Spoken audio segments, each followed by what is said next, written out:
Okay. All right. Good morning, everybody. This is an early one. So, bright and early this morning at 4 a.m. PST. If that was intentional, 4 a.m. Get it? They being Marvel, dropped the first official trailer, public trailer. There have been some teasers and stuff at Comic-Cons and stuff like that, D23 and whatever. But this is the first official public trailer for the new Fantastic Four movie. I have not watched it yet. So we're going to watch it together, gang. We're going to buckle in. Now, before we get in there, I've been kind of nervous about this movie because while I would really like a great Fantastic Four movie, and I'm really excited for the Fantastic Four to join the MCU, from what I understand, and maybe we'll get some more insight from this trailer, they're not really joining the MCU. They're off on their own little pocket universe, their own part of the multiverse, set in kind of a retro-futuristic version of the 60s. Which is not really what I'm looking for. Like, I want to see the Fantastic Four in the MCU. So, the cast is great. I think the cast is really good. I want to be cautiously optimistic. So those are my feelings going in. We'll see if the trailer affects my opinions at all. Let's dive into it.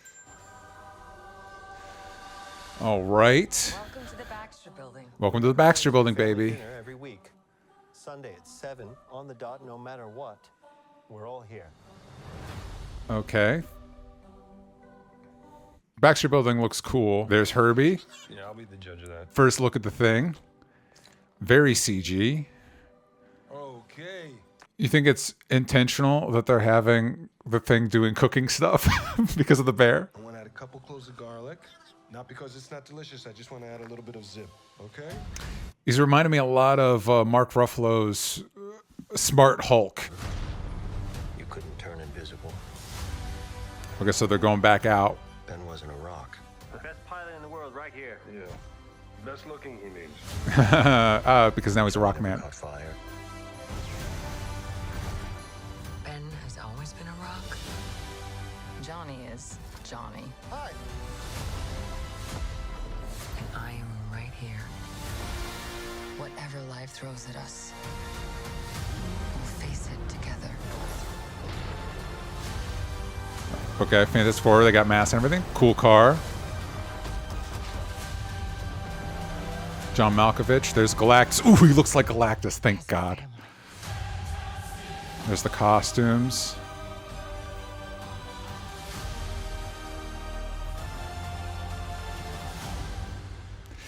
Okay, so here's the thing.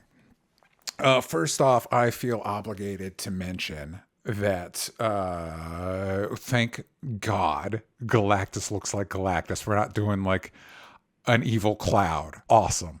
But the other thing that stands out to me almost immediately is I don't know that any of this needed to be in an alternate universe. What would have prevented this from being in the mainline MCU? I think it could have been. I mean, this is a trailer. So always the caveat with the trailer reaction is it's a trailer. It's there to give you vibes. It's there to give you a sense of the cast. When it comes to superhero movies, it's there to let you look at the costumes. So let's respond to those things first before I get into broader, what are we doing with this movie? Costumes look dope. They look really cool. It looks like the cast is as good as I expected. A little light on Johnny. A little light on Reed too. But these actors are amazing, and they're going to be amazing in the movie. I have no doubt. Who's John Malkovich? Why does he look that way? Vibes are cool. The vibes are cool. The vibes are kind of what you'd want from a Fantastic Four movie. Yeah, so I'm going to get into the bigger things now. I've been pretty open about the fact that I'm over the whole multiverse thing. I don't really love the way that Marvel Studios have utilized it. I think it's kind of overdone. And so by marrying this to that, by setting it in an alternate version of the 60s, I don't know that anything about this screams to me that it needed to be set in an alternate universe. I think a version of the Fantastic Four, this version of the Fantastic Four, could have fit pretty seamlessly into a post-Avengers, post-Snap MCU and might have felt in some ways a little bit more vital to that universe. You could have put that into the narrative that the world is without the Avengers, which was their premier hero team. And so the Fantastic Four are kind of put forward as an alternative. And I think you could have gotten a lot of narrative mileage out of them thinking like, but we're not the Avengers, we're a family, like we're scientists, we're explorers, that's what we are. Just inherently by sectioning it off from the MCU, it makes me less excited for it than I think I would have been, because part of Marvel built its brand around the excitement of seeing how these characters fit together. And then by saying like, well, these ones are off on their own. And we know, Galactus is showing up. We know Doomsday is around the corner, which, by the way, I don't know how I feel about a Fantastic Four movie without Doctor Doom. And he might show up in a post-credit scene, but then they got to pay that Robert Downey Jr. money. There's a non-zero chance that these characters' world is going to get destroyed, and that they're going to be, I think it's been announced at this point, they're going to be in Doomsday, and then of course Secret Wars, and then it's all going to be collapsed together. One presumes in the Fantastic Four are going to be part of the mainline MCU, whether part of a soft reboot or a full reboot or no reboot at all. It's just everything is kind of combined. But we've already kind of seen versions of that story with Captain America, Man Out of Time, and with Captain Marvel, Woman Out of Time. And so that makes that perspective that if they're kind of out of time, makes it a little less unique. And also,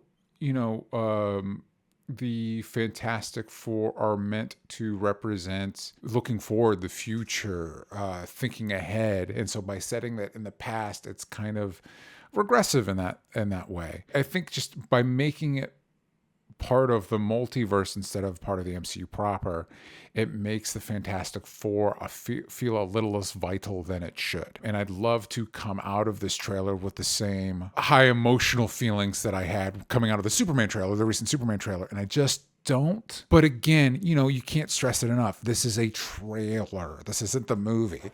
The movie might blow my mind. It might be everything I'd want from a Fantastic Four movie and more. But we will have to wait and see for that. Let me know in the meantime in the comments, how did this trailer make you feel? Are you excited to see the Fantastic Four come back to the big screen? Are you happy that it's an alternate reality?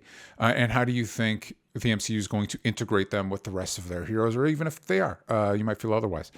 Let me know what you think in the comments down below. Please like and subscribe, and please take a second and go to DangerBoyComic.com. It is my brand new comic. It is my first foray into writing superhero comics. It's a high-flying cyberpunk action thriller that's trying to push the superhero genre into the 21st century. So while Fantastic Four is looking back at the 1960s, I'm looking ahead at the 2060s, baby. Whether you love superheroes or hate superheroes, if you're just looking for something new and fresh and exciting, Danger Boy is where it is at. If this looks like something you might be into, go to DangerBoyComic.com and sign up for a pre-launch page. That will let you know the second the campaign drops, which is coming soon, and there will be special discounted reward tiers and special rewards for backing within the first couple days. So you're not going to want to miss that.